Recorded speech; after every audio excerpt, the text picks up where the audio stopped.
राधा जी एक आम मध्यम वर्गीय परिवार की मुखिया थीं। वो अपने बेटे शुभम और बहू मनीषा के साथ रहती थी। एक बेटी सीमा थी जो कि शादी के बाद अमेरिका में बस गई थी। राधा जी के पति की मृत्यु बहुत पहले ही हो चुकी थी। शुभम और मनीषा की शादी को 5 साल हो गए थे, लेकिन अब तक उनकी कोई संतान नहीं थी।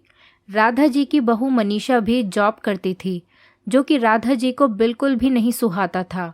वो जल्द से जल्द दादी बनना चाहती थीं, लेकिन मनीषा और शुभम ये अच्छी तरह से जानते थे कि अभी मनीषा का जॉब करना कितना ज़रूरी था।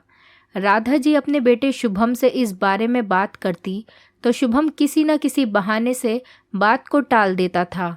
इसीलिए वो मनीषा को ही परेशान करने के बहाने ढूंढती रहती थी ताकि वो अपनी जॉब छोड़ दे। और अभी कोरोना काल में तो मानो उनके मन की मुराद ही पूरी हो गई हो।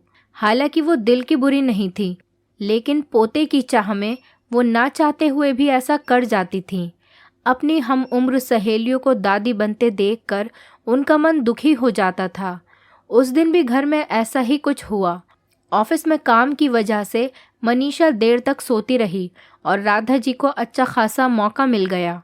ये क्या बहू, अभी तक सो रही हो? पता है सुबह के 10 बज गए हैं। शुभम भी बेचारा कब से उठकर ऑफिस के काम पर लग गया है और तुम हो कि अभी तक सोई पड़ी हो। चलो अब उठकर सबके लिए चाय नाश्ता बना लो। मुझसे तो कुछ हो ही नहीं पाता है, वरना मैं तो तुम्हारे भरोसे कभी न रहती, खुद ही सब कर लेती। सॉरी माँ जी, वो देर रात तक काम चलता रहा, इसीलिए सुबह सुबह ही सो पाई थी, इसीलिए समय का पता ही नहीं चला। आप चलिए, मैं अभी जल्दी से आती हूँ।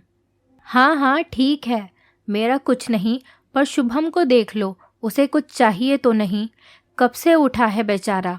हे भगवान, मुझे जल्दी से ठीक कर दे ताकि मैं ही अपने बेटे का ध्यान रख सकूं। राधा जी ने अपनी बहू मनीषा को उठाते हुए कहा। मनीषा ने घड़ी देखी तो वाकई 10 बज गए थे। आज उसकी आंख कैसे नहीं खुली। वो जल्दी जल्दी अपने काम निपटाकर हॉल में आई तो शुभम अपने लैपटॉप के साथ ऑफिस के काम कर रहा था।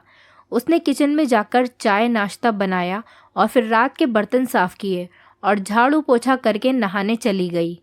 दरअसल कोरोना वायरस की बढ़ती बीमारी की वजह से शहर में पूरी तरह लॉकडाउन किया गया था, इसीलिए काम वाली बाई भी नहीं आ रही थी।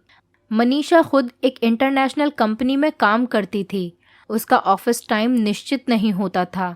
अधिकतर उसे रात में देर तक काम करना होता था।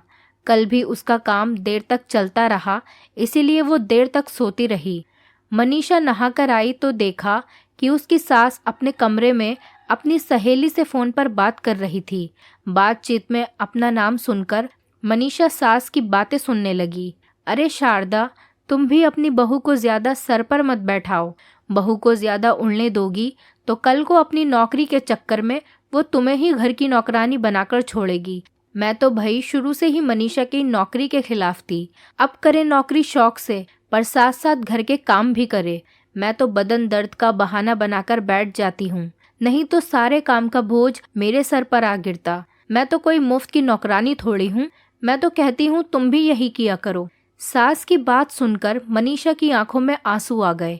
वो जिस सास को बीमार समझकर उनकी दिन रात सेवा करती है, उन्हें एक गिलास तक उठाने नहीं देती, सारा दिन घर का और रात को ऑफिस का काम करके थकान से चूर होकर भी उफ तक नहीं करती, उसका ये फल मिला है उसे। माना वो मेरी नौकरी के खिलाफ है, मगर यदि घर की किश्त नहीं होती तो वो कभी नौकरी नहीं करती। शुभम का बोझ कम करने के लिए ही तो वो नौकरी कर रही थी। खैर, अभी के मुश्किल समय में वो सास से किसी भी बात पर बहस नहीं करना चाहती थी जिससे घर का माहौल खराब हो, इसीलिए वो उनकी बात को नज़रअंदाज करके वहाँ से चली गई। लेकिन उसकी नज़रों में राधा जी की इज्जत ज़रूर कम हो गई थी। दूसरे दिन सुबह सुबह राधा जी की बेटी सीमा का अमेरिका से फ़ोन आ गया। सीमा की सास उसके पास अमेरिका आई हुई थी। आदत के अनुसार राधा जी ने जैसे ही सीमा की सास की बुराई करनी चाही, वैसे ही सीमा ने उन्हें डांट दिया। माँ, आप बिल्कुल भी माँ जी के बारे में अनाप शनाप नहीं बोलेंगी। पता है, आपके चक्कर में आकर मैंने उनके साथ कितना बुरा व्यवहार किया था, लेकिन आज मुझे उनकी कीमत पता चल गई है। तुम तो उनके यहाँ पर आने के कितने खिलाफ थी, मगर आज अगर वो यहाँ नहीं होती ना माँ, तो न जाने हमारा क्या हाल होता। तुम्हें तो पता ही है कि मेरा नौकरी करना कितना ज़रूरी है। कोरोना ने यहाँ भी ऐसा कहर ढाया है कि घर से ही सब करना पड़ रहा है। किट्टू का बेबी केयर सेंटर भी बंद है। मैं और राजेश फुल टाइम बिजी रहते हैं। ऐसे में माँ जी ने अकेले ही किट्टू के साथ साथ पूरे घर का सारा काम संभाला हुआ है। मुझे कुछ भी नहीं करने देती हैं। अगर वो नहीं होती तो माँ हमारा क्या होता, ये सोचकर ही रोंगटे खड़े हो जाते हैं। सच में माँ, वो कोई साधारण महिला नहीं है, बल्कि मेरे लिए तो वो देवी के समान है, मेरे इतना अपमान करने के बावजूद। और सीमा ये कहते कहते रोने लगी। उसने फ़ोन कट कर दिया। सीमा की बात सुनकर राधा जी की भी आंखें भर आईं।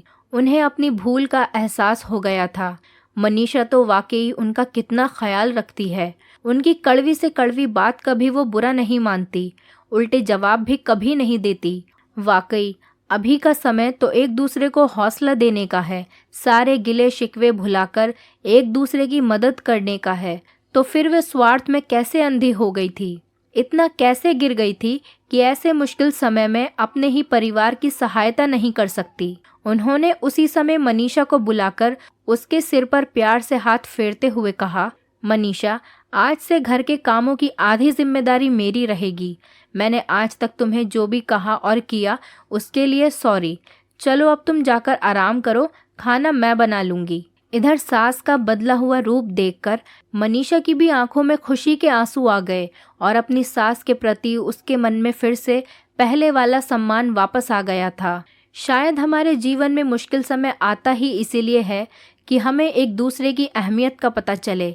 अपनी गलतियों का एहसास होने और आगे बढ़कर माफ़ी मांगने से वाकई इंसान छोटा नहीं बल्कि बहुत बड़ा हो जाता है, राधा जी की तरह। दोस्तों, उम्मीद करती हूँ आपको हमारी कहानी पसंद आई होगी। अगर आपको हमारी कहानी पसंद आई है तो वीडियो को लाइक करें, चैनल पर नए हैं तो चैनल को सब्सक्राइब करें और हाँ, नोटिफिकेशन बेल को ज़रूर दबाएं ताकि अगली अपडेट सबसे पहले आपको मिले।